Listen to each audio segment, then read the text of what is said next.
KBOB 89.9 FM. Your go-to source for R&B hits and engaging talk shows. We're broadcasting live from Tulsa, Oklahoma. We're here to keep you entertained and informed about Langston University, Oklahoma's only HBCU. So sit back and relax.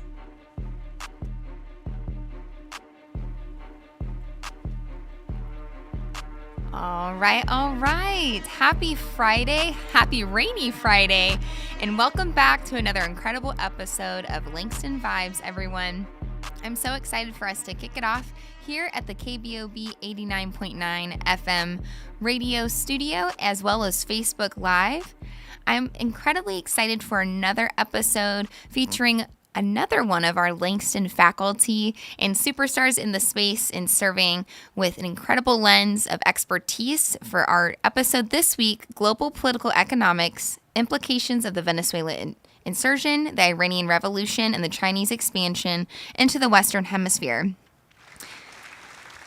In just a little bit, we'll be introducing our guest, Professor Elix, who will dive into this incredible series of perspectives for us to be mindful of as we look at things through the global lens.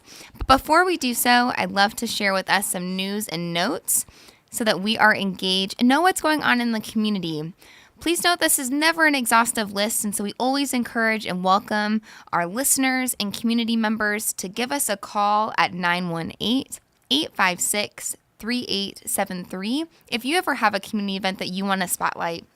That is something that's so special about Tulsa and beyond Tulsa. So really, we do encourage you all to please give us a call so we can ensure to highlight it. A few community notes and ways to get involved from the Langston lens and broader community opportunities.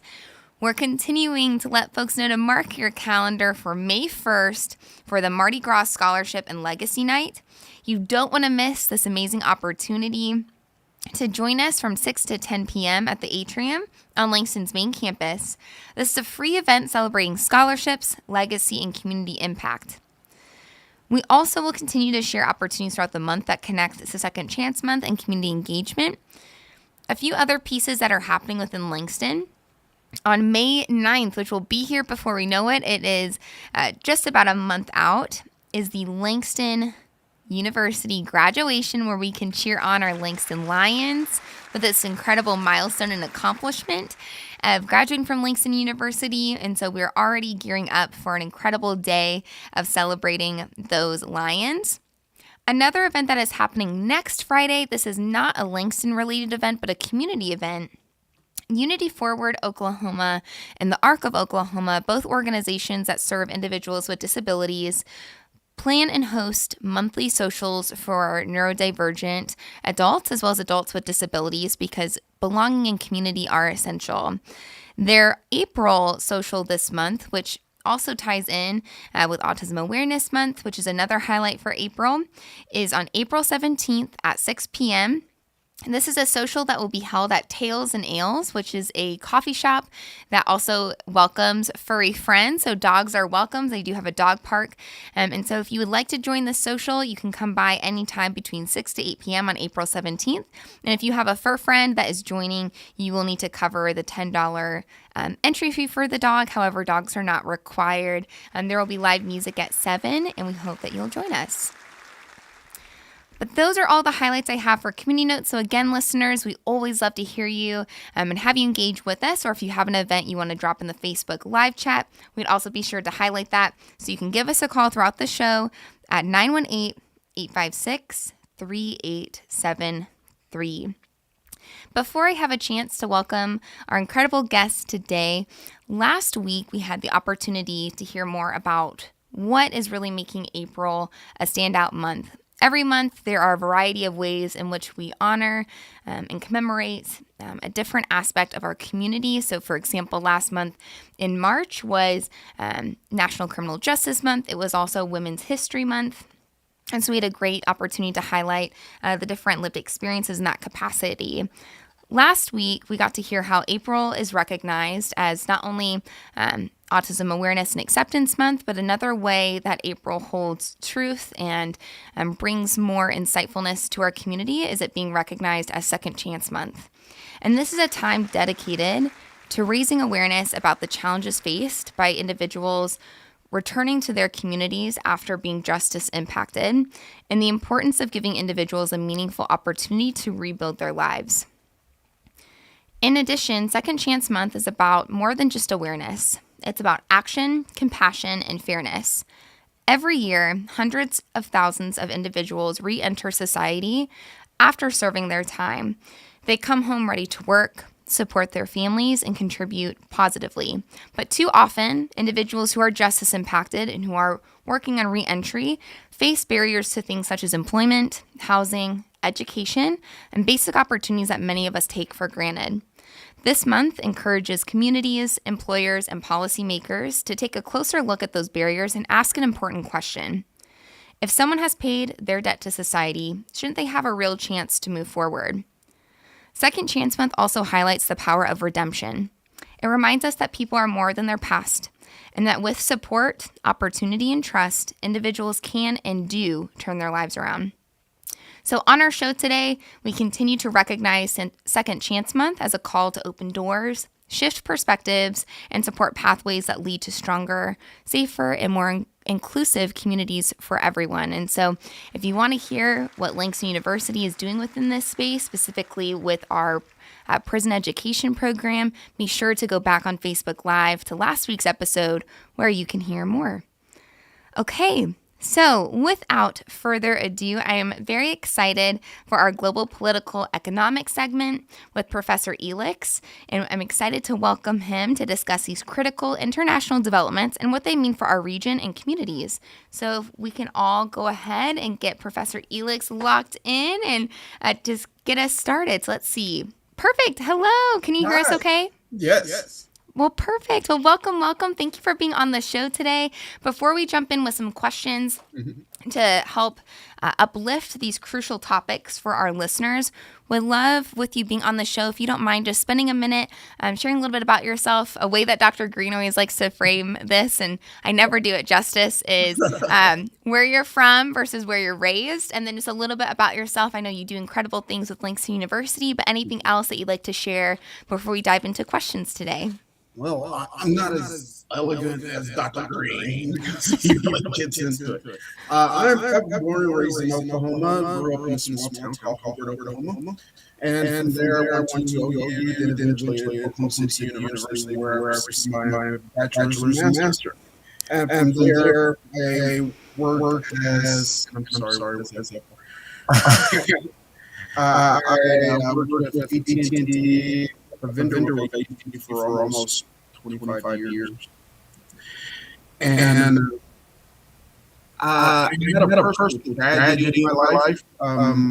My father passed away in 2011, and I still worked in AT&T at that time. And then my mother passed in January 2016, and I took early retired from AT&T at that time to spend that last year with her. Yeah. And it just kind of, I lost my way there a little bit, but this is also during the time when President Trump was running for president. Right. And I remember when I was working with AT&T on certain projects that had SMD, and I knew what my opinion was about him. And so I was thinking, well, let's see how the world's going to respond in this election. And I was quite surprised he was elected. And that got me a little curious. I did some personal research on why he got elected. And I was like, okay, it was possibly because a lot of people, the president controls more than the president actually does. So took a commission, and I started teaching. And all of the curriculum and everything. I started teaching at OCCC, Oklahoma City Community College. Then high school, and then Langston came along.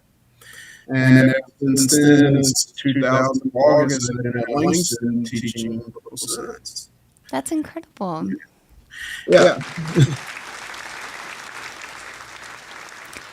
So before we dive in, just out of curiosity, as a fellow instructor, I know that there are some classes that we especially are like our just tried and true or ones that we especially love. Do you have a course that you love the most when it comes to teaching, or one that just challenges you in a way that you're like, hey, whenever I'm scheduled to teach this class, I'm sure you look forward to all of them, of course, but there's always that one or two that you're like, this is really the bee's knees and then some. Believe it or not, I love teaching global political economy, which I was allowed to teach this year for the first time. And I was thanks to Dr. Daryl for that. Also, I love teaching about the U.S. Constitution, which I'm teaching this semester. And we do a deep dive into the Constitution and how it affects every part of the United States and how it affects us every day. And only a few students in the class, but those are my loves. I mean, I love talking about them, love researching them, and I was in this. I love that. That's wonderful. Thank you for that. And thank you again, Professor Elix, for being here for today's episode. And I just have a series of questions, but really with these questions, I'd love for you to really expand in any way you feel is most supportive to you as you're bringing your expertise and perspective to our listeners. And so if there are any areas of context that you feel we need to kind of pivot and provide, please feel free to take the liberty to do so. But if it works for you, we can dive right in and maximize our time together. And so just helping to really frame the moment for our listeners, could you briefly summarize the core developments behind the Venezuelan insurgent, the Iranian Revolution's renewed influence, and recent Chinese expansion into the Western Hemisphere? And what should listeners most immediately understand with those three main buckets? Obviously, you can look at the against the Iranian war, but I'm just going to start with the Venezuelan incident that occurred several months ago. Basically, and I need to phrase this right because I have certain things, and those are not they're not very valuable. But one of the main reasons why we believe in Venezuela is not only the collapse of Venezuela, they were oil, it was also the influence of China in America. And that was something that country we can allow to happen, because that's basically our backdoor. Now, many people see that as something that, that's ridiculous. Any country's right to contact any country, with them. However, the United States since 1912 maintains the doctrine of the Western Hemisphere that it belongs to them. And any country or media that has tried to incur into the Western Hemisphere without basic approval of the United States receive that hire. And deals Daryl, yes, Daryl has some things criminally he can be charged for, was charged for, but the basic fact that China was in connections with not only Argentina, Ecuador, Colombia, which are producing too, was a threat to national security. Now, I don't agree at how President Trump went in that, but it was done as a message not only to countries in the US, but also to China. Hey, if you get too far, we will stop it. So it was more related to China than anything else, and it was just to send shockwaves to that. Yes, the United States, even though it seems like we've been very quiet for the past 20 or 30 years, we still have the power to project ourselves throughout the region of the world. So that's exactly what we did. And ever since then, you start to see countries in South America, Central America, start to loosen their relationship with the United States, become more close to the United States, because the United States has more power. And China has been really forming that way. No, I really appreciate you framing some of those pieces just to help our listeners have that foundation and really walk through it. Of course, that's, I know, a high-level overview, and I know there are pieces that will unpack more in today's episode. But no, I think that's incredibly helpful for our listeners and appreciate you doing that. And of course, we know these pieces have historical context that inform things that are happening. And again, I know this is high-level overview, and there may be some things that we're not able to expound upon at this current time. But when we think about the U.S., Latin America, Middle East dynamics, all of those pieces, how do these historical dynamics help to explain the current moves by Venezuela, Iran, and China? With Venezuela, when it comes to, actually, I'm going to go about 50 years. This is when the modern version of everything is going on right now, starting to come into play. Venezuela was part of Iran and many other part of OPEC at the time. They created a cartel to control the oil prices as well. And during that time, that put the United States through an oil crisis, an energy crisis during an oil crisis. So it kind of left a little bit weak, didn't make it strong.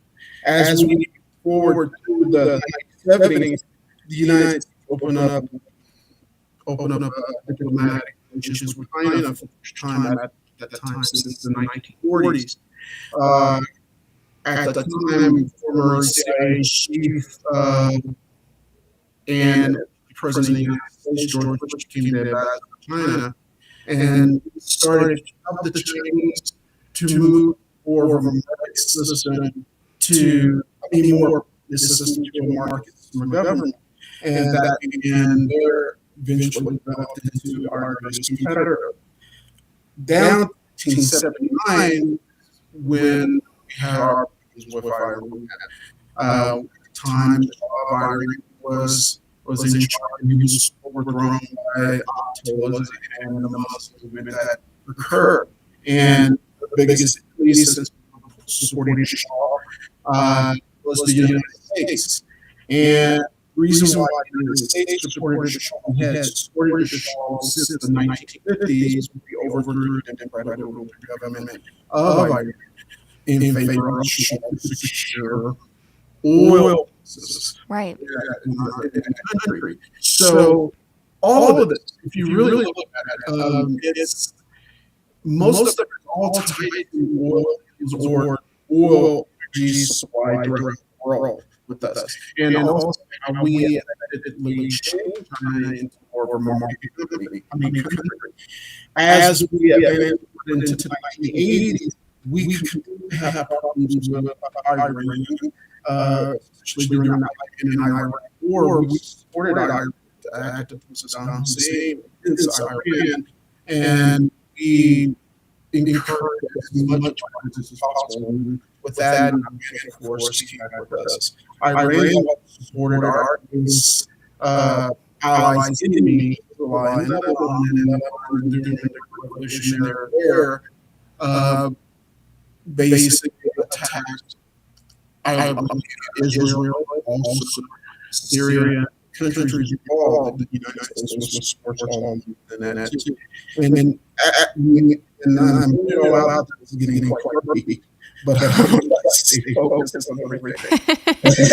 No, you're doing great. There's a lot that goes into it. Because with this, it's easy to just point to say this person's doing wrong, this person's doing wrong, Sure. this person's doing wrong here.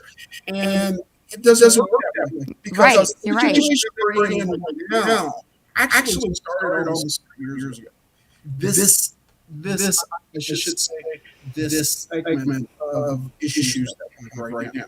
Because we really go back to the 1940s when the came to state. And that's when a lot of issues started to come up. But I digress. No, this is wonderful. Then early China started to come into economical, we had lower restrictions and barriers on the way in. A lot of goods produced in China were coming into the United States. Many of the United States countries oil to produce goods. It was just easier to get goods there, ship them over here. And because of that, China was becoming wealthy. U.S. companies would become wealthy. They would begin in the end. Still, we are regulated with Iran. We had a love Argentina during the 90s was more of a democratic country. So we had no problem with that. The United States, we were still dependent on more on foreign oil. But OPEC, the United States, and relations we have with Saudi Arabia and other groups had stabilized that out. But as we entered into 2000, the relations between Iran, Hezbollah, and Israel was beginning to grow more violent. And we were choosing the side of Israel to protect it and our relations there. We were beginning to have more issues with Iran, and then of course we would our rulers of Iraq, and eventually to the 2000s we took over Iran, and a lot of groups that Iran supported attacked us because of that we lost a lot of people. So that left a bitter taste in our mouth to Iran, and just adding on to what we're doing. Also, in the early 2000s, Argentina went into dictatorship. We had, I escape my memory. This is what happened when you get 5 years old. But Maduro's predecessor was in charge, and he was a heavy terrorist, was anti-US and everything, and started rolling back oil prices rolling up, more expensive for us. In the sphere of China was a global power. They were basically going to their economy 20% every year, which was unprecedented. But it's all because they had basically reopened all U.S. and European markets. And we were nervous about that. So everything that we in the city seems like it was lining up against us in many ways.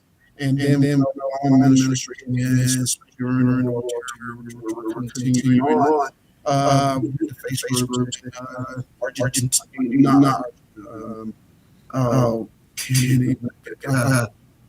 I have it right now.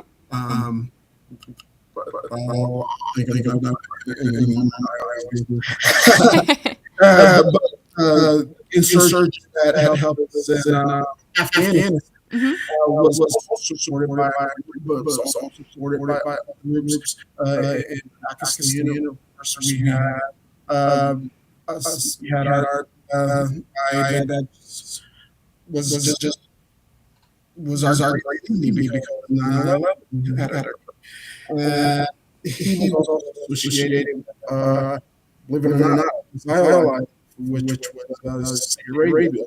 So all these actions were in play, even though they're in separate spheres, but below economically, they were all against the United States quite negatively.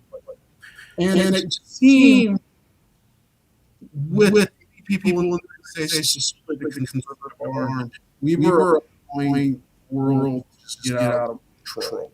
Now, this is how I said that. He made it seem like the world being out of our control. And people said, we are here. Why are we in China running us? Why are we letting countries like Argentina control our businesses, control our, which controls our economy?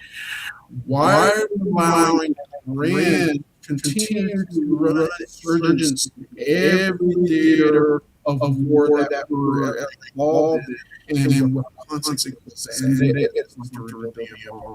So when Trump first started, this is what marching order. We were to take care of everything else in the city. We were going to take care of our, we weren't going to negotiate. We were going to have Maduro and Argentina control us economically through blackmail and oil, and China militia. I mean, that's exactly what he said. Yeah. But he never got to that during his first. And then Biden came in at basically a lot of it, what Trump wanted to do was and had to deal with COVID. And when COVID came, the world basically shut down. Right. But we still had problems with Iran.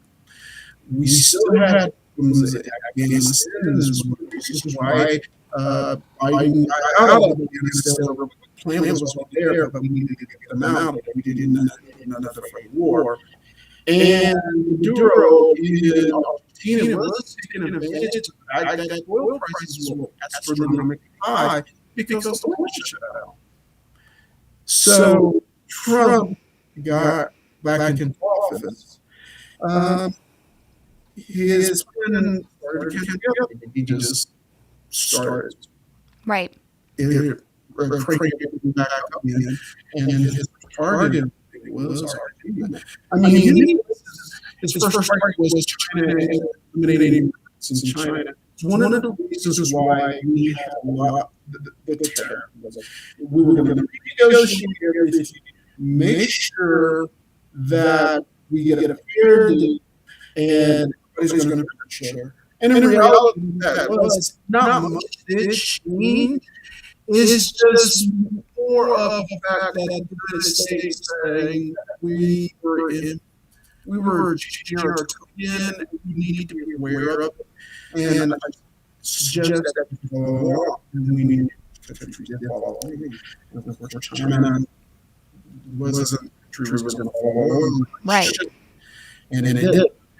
Argentina wasn't that type of country was going to follow along, and it didn't. And of course, since Obama's time and up to this time, Iran was having problems with economic issues, which they had gone through a full small revolution, but everyone of them that occurred were getting bigger and bigger, and it was more of an opportunity for us to do something about that. Plus, the nuclear proliferation of Iran that was going on, it's something we had stopped because Iran had promised treaties years past that they wouldn't do this. So when Maduro, when Argentina was invaded and Maduro was taken, that was shocking many of. Right.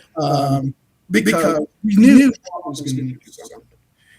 We didn't think he would do that. And that shocked the world, especially when you saw it in the crisis. It only lasted about 2 weeks, but it was a shocking that, okay, the United States is something huge that no one's ever done before, and put everybody on notice. Basically, as I said earlier, all the South American states, Central American states, even our border country worried about it. Canada doesn't worry about us. Mexico doesn't worry about us. So it just made the world watch us a bit more and says, hey, we need to watch out for this guy. You never know what he's going to do. But the country that was really looking at that is China. Because China was and is making to invade Taiwan. They have extended their troops in the Pacific by creating military islands. They've also confronted India as well on their border, and they are constantly having border clashes. And they have introduced against major islands in the Pacific, which is the Philippines, which is basically once was an American colony. So that was what I was. And then as another revolution was beginning, not in Iraq, beginning in Egypt, rocket exchange between Israel, Iran, and we were running basically special forces operations into Iran. We just saw an opportunity as a country, and how I'm going to say it, as a country, even though many of us believe, my and everything, he's our president. Right.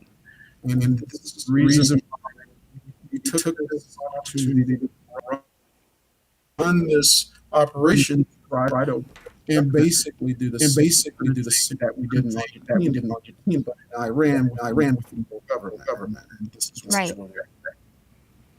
So I really appreciate you taking the time to give some of that context, especially as we dive into some of our questions today. And you may highlight these more specifically when I ask, because there will be some questions I ask directly as it pertains to China, Iran, and Venezuela. But broadly, when we think about the economic channels of these global pieces that are happening, what are likely the short and medium term effects on trade, commodity markets, especially oil, remittances, and investment flows in the region because of all that's happening at the global level? When we think about things here in the United States, what do you think some of those short and medium term effects may be? Short term and medium terms, there will be restriction of trade, restriction of oil flow. Prices throughout the world will go up. Not only oil prices, but liquid natural gas will go up. Right. Right now, well, it will affect everything from as you filling your car up to what you buy in the store as chicken for dinner, because everything has a transportation component. You got to take care of that. So in the meantime, this will happen. However, we won't see the hardcore effects of this until winter. Okay. Because oil, fuel oil, and liquid natural gas is at its dip in use during winter in the north. Right. And once that hit, we are still at the level we are now, expecting that global economy will just slowly destabilize, because it will be almost affordable for us to just do the basic things that we just say right now. And I'm going to ask a question and you can answer or not. Yeah. In the last week, how many times have you gone out to eat? Gosh, I would say probably 2 times, I would say. Yeah, 2 times. 2 times? Yeah. What places did you eat? One place that I went to Chick-fil-A for one, and for the other, I went to Cheddar's. Cheddar's. Okay, perfect. Now, on average, how much did you pay? At Chick-fil-A, it was probably around $15-ish, and then for Cheddar's, just for myself, it was around 20, 25, give or take. Okay. So imagine we're around time, and oil, natural gas is being used, and the supplies are low, and the supplies are restricted from the Gulf, and OPEC has not released oil, and the oil that we have in the United States is more oil, and that will help us out in putting more oil in the system, and the liquid natural gas is still key in order for different businesses, different industries throughout the world to recover from the rising prices from that, because everybody's pulling from all from the at the race taxes. So you got trucking companies in order to get your chicken, Chick-fil-A. Think about individual employees that drive. Thinking about the natural gas that you have to use in order to heat the places, to run the ovens, to run the fires. Right. All these things. And then, of course, like in Oklahoma, especially, we have natural gas, electric generation here, so your own electric bill will go up, and all these things across the board will increase. And it will get to a point where it will be unattainable to just go out and eat. It will be very strange in order for you to just go to the store and pick up just food a week.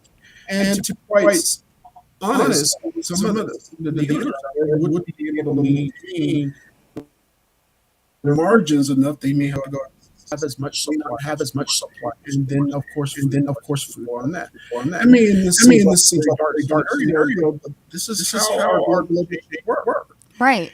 And so you go to Chick-fil-A, say just you do it once a week, or you go to church once a week. You make it once a month, and just going where you just once a week, they lost 5% revenue. You lost. So multiply that by hundreds of thousands of people. So individual restaurants such as the service industry will start.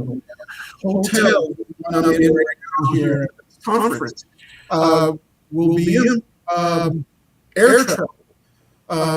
Won't go flying around. People won't drive as much. Right. Because they need this money. So this is what all of the factors right now need more during the time. So it's advantageous for President Trump right now to resolve this issue before that time. Absolutely. But even more, there's a political component to that. If Congress that and they're starting in early fall, he has to worry about the term election of Congress. And if Congress flips over Republican control, Democrat control, pretty much his ability to do what he wants to do in office is eliminated. Because everyone does see the president be very proud to be able to control the military, what have you. But Congress just cut that off any time with the control of the Democrats. So this is something that President Trump and the recipient of the ceasefire is to try to resolve this issue before fall. Right. No, I think that's incredibly helpful for us to keep in mind because, to your point, these effects aren't always happening immediately. There are trickle effects that happen or things that we will see later down the line. And so I think that's a really great way to illustrate that. And would love for us to go ahead and kind of dissect each of the three for our listeners before I ask our follow-up questions to it. And if it works okay for you, we can start with China. Okay. So what distinguishes China's engagement in the hemisphere now compared with past decades? And where is China focusing resources and influence based on the information you shared with us when we were kicking off the segment today? Where China's influence over the last 50 years, their influence has been more countries than the United States. And I use the United States as that overall lens through countries like the United States and Africa, especially. China has huge influence in Africa, provided infrastructure projects, building bases within Africa. Also, in the southern part of Europe, also of Asia, China has become more influential there. They used all this to do this from the United States. Also, China is beginning to project more power in the Pacific, which has always been the United States' home, especially since World War II. China is beginning to leverage more towards Taiwan, and that is a very big danger for us, a strategic danger for us. And we'll get back to it in a minute. But also, because of this referendum that China is doing, right now, Japan just elected a new prime minister. Mm-hmm. who wants to use the Constitution to make Japanese military more of an offensive force again. And we see the blessing from us Right. to go ahead and do this. Korea is actually increasing their ability to strike North. And the Philippines now, since they had issues with China, is beginning to their military, and they're all beginning to come back or close around the United States as more of a united front. As in towards Iran and United States war, China has seen themselves as a mediator because in the long run, for fuel to flow, it will be beneficial for China for that to be resolved more in diplomats. It will make sure markets don't collapse because of high fuel prices. Right. It will allow China to sell more and will allow China to keep expanding their military. And of course, China, they have been doing that the last 10 years. They're still expanding their economy, even though at more of a rate like the world does, but they still expand their economy. Now, in the last couple of years, they've had a hit, especially in the real estate market, because of a lot of that's going on. But China is marching forward. So China is still that bugaboo that we have to watch. We have to keep there, and we have to show strength. Because if we don't, China will take advantage of that. Our ally balk, and then we have a larger problem than Iran that we have right now. But to put back China, we out to Taiwan. Everything we do, everything in Israel, right? Everything right here runs on microchip. And 80% of all major microchips come from Taiwan. Even in our military, aircraft, machinery, everything. China will take over Taiwan right now. And that's why even our President Biden, because we give the real credit where we continue. A certain license to credit. He started it. We started with the United States started with Intel to build factories out in Arizona, California, to supplement it and replace those Taiwan plants. Just in China decided to aid. And it looked like they have mobilized their military forces, but they're aiming for to start ready to do that. And many by 2027, 2028, they try to do that. Which I don't think so, because it has too much risk. Right. And right now, what's going on in the world, economy is stable. And in order for Chinese to run operations like that, they're going to need us behind them. Absolutely. And you had mentioned Iran towards the end of your statement with this piece, which is a perfect segue because that's the next country I wanted to bring up. And curious to hear through what mechanisms is Iran projecting influence into the Western Hemisphere, and which countries or groups are most receptive to this from your perspective? Iran will always be able to protect their oil. But what we have mostly worried about mostly with smaller terrorist groups, which are much more effective than nation-state actors, because they can get in places where the United States are the most vulnerable. In foreign countries, especially in South America, in Asia, in Europe, and in the Middle East. So right now, when Iran says, everyone needs to rise against the United States, it keeps our head in the foot because we don't know where the attack can come from. But that also drains our resources because we have to watch out for any attack anywhere, even in our own hemisphere. and we have to provide more security. I mean, just our war alone on what we do, we're spending over $1 billion, $4 billion a day. Right. Just fighting the war.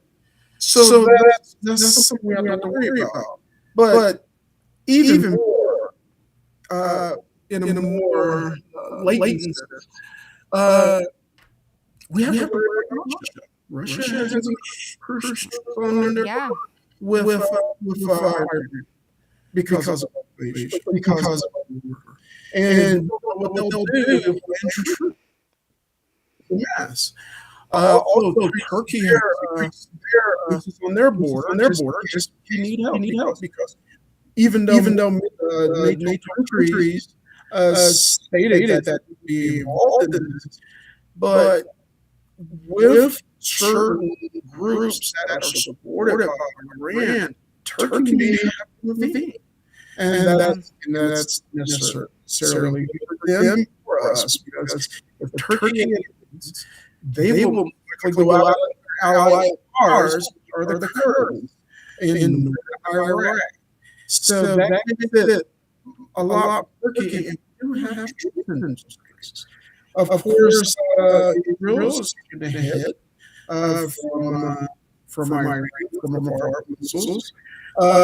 What country I knew that was stable or wouldn't have to worry about is Saudi Arabia, United Arab Emirates, all those countries. Weren't concerned about this, especially since we have Saudi Arabia in the Yemen war, and we're still helping them with that. Right. We actually used our own planes and resources to help them directly in that way. So this war with Iran has so many tools that could I'm not even about the issue that we can have access to. I'm talking about the issues that we have with Iraq directly, with Syria, which they haven't figured out. So that's why we have with it. But here's something that no one's really looking at. It's Egypt has really responded in favor of Iran in this more than many people suspected. And right now, in the Suez area, we have troops as keepers between Egypt and Israel. But if Egypt decides to side with Iran and Israel, especially with troops there, even though it is somewhat up or if I hands off, we will be distracted and just for protecting.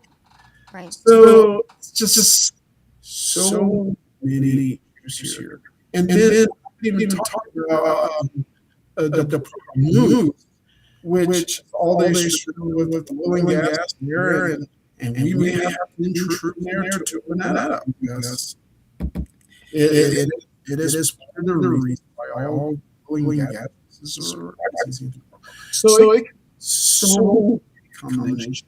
Right. But globally, it hurts us all because all of our eyes are looking at us as we are the greatest evil out there. Economically, it's hurting the entire world by creating all the liquid natural gas and products. I mean, there's thousands of people out there, products that you use around that are streamed. So that's we don't know, and I have looked, and I hate that I get to do this. We don't know the countries. So yeah, to me, it's just my personal opinion. When this just seemed like there was not enough about the Yeah, absolutely. Absolutely. And I appreciate you unpacking those pieces too. Again, I know it's high level overview. And before I ask our final question, for our listeners, that's a kind of a overarching piece from the Venezuela dynamics component, both internally and externally. What, from your perspective, drives Venezuela's actions now, and how might domestic pressures shape regional behavior as things look ahead for that country? Well, it's actually helped. They brought us to us. Venezuela is wide open to the United States. They have tariffs against them. Everything's there to help their country come right back to oil products. Uh, it's almost like, wow, that was bonanza. You don't know the love from hate him. I just know as this is what we live right now. Not only the infusion of, I believe, we have over $20 billion, and also companies beginning to expand out, especially being able to run the data for AI down in the country. So it's been a boom, a huge boom for agencies. So for them, it's like, well, you kind of get our sovereignty, but economically, I feel the support now. So it's something that President Obama said when I was with his campaign back in 2000. He said, if you can convince someone to forgo groceries and taking care of kids to go vote, you can win the election. And he did. Well, the opposite is true. If you feed their bellies and take care of their kid, they will follow you. Yeah. And so far, the United States did. Oh, we can feed our kids and then take care of what they need. And did that. Right. So, but as everybody else sees it as, oh, maybe we should not pick China as much. We do coastal Rica. Right. Did see bail from toward Colombia and the world community back. And that is not like they've done anything. We saw their relationship with China cool down and move towards the United States, especially in Central America. Especially Mexico had it with China to open an alternate route to the Panama Canal through their country where they used their railways to do that. And it was mostly being financed by Chinese companies that went in and secured on the overnight. U.S. companies were beginning to take over that. So it was shocking that the state still had to stick to you. The willingness and everybody begrudgingly fell into line. I mean, I have colleagues today saying we are bullies, we are not the demon, we are that people. And I yes, we are. But if you're going to be the leader, you have to show sometimes. And it's not like you support it. I don't. So I think you saw her more. But sometimes you have to show that you still have a stick and you use it. That's what happened. Yeah. No, I think that's very helpful. And I think just a nice way to tie in some of the details you shared at the beginning of the episode. And as we have about 5 minutes left on the air, would love to hear from your perspective, especially now that you've unpacked what it looks like and some of the burning questions with China, with Venezuela, and with Iran. Mm-hmm. For our listeners, could you give us, a specific sector or two that you feel local business owners, constituents should really be watching? And are there any immediate actions that listeners should be mindful of around those changing sectors, especially with so many moving parts happening at the global economics level? Of course, everybody is looking at AI, legitimately so, and that's going to affect every business because it allows individual businesses to become more efficient. I mean, I can probably ask you this question. Yeah. You probably are using more AI systems yourself. I think that's a fair assumption. Yeah. Yeah. Businesses are going to do that. And yes, there will be correction in people being hired or be laid off because of AI, but it will also open other opportunities for people to go in. So people are going to make sure to monitor AI and just see where the opportunities are and train up to it and take advantage. A lot of people resist that because technology, they don't do it, but you can do it. Right. But in other industries that are growing around the world, I will tell you this: get to understand where products are. No, get to understand supply chains more, and understand that your home, your state, your country, don't limit yourself there. You have to look locally on everything from drinking a glass of water to where you get clothes. Everything has to be thought globally. And that's where your opportunity is. I can't specifically to a lot of things because everything we're in a time of flux right now. There's always change. But I can say this. Understand that everything is global. Nothing is local. Even though you may say, oh, made it when you should buy it, blah, blah, blah, blah. Those companies, they sell more to people outside of Oklahoma instead of within the state. When we added tariffs onto Canada, the businesses that were hurt the most weren't the big corporations. The businesses that were hurt the most were the mom and pop ones Right. who had craft businesses that were sending products into the state or to this country, and they could no longer afford the tariff costs that was going on. I mean, some of the basic stuff that you like came from small Canadian companies that are somebody's home, out of somebody's wharf, and they pretty much get the largest volume from people throughout the world through the internet. And it has made every country, no matter how small, global. So you're going to think about business. Don't think about business just, oh, I'm just feed everybody here. I'm just going to call everyone. Or, it's just for the poor. No, you got to do more and understand your community. And that's how you work.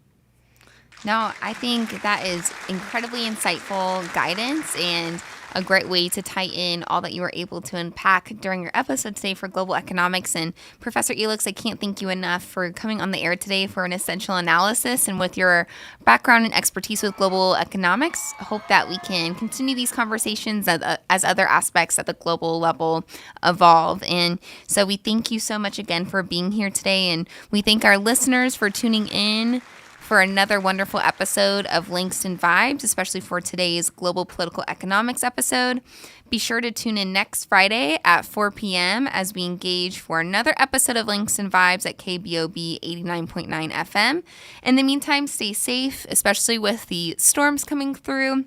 Yes. Have a wonderful weekend, and L's up. We will see you next time. And thank you for having me. Take care. Thank you, Professor Elix. Fantastic show with Langston University, Langston Vibes on KBOB 89.9 FM. Thank you for tuning in and spending your time with us.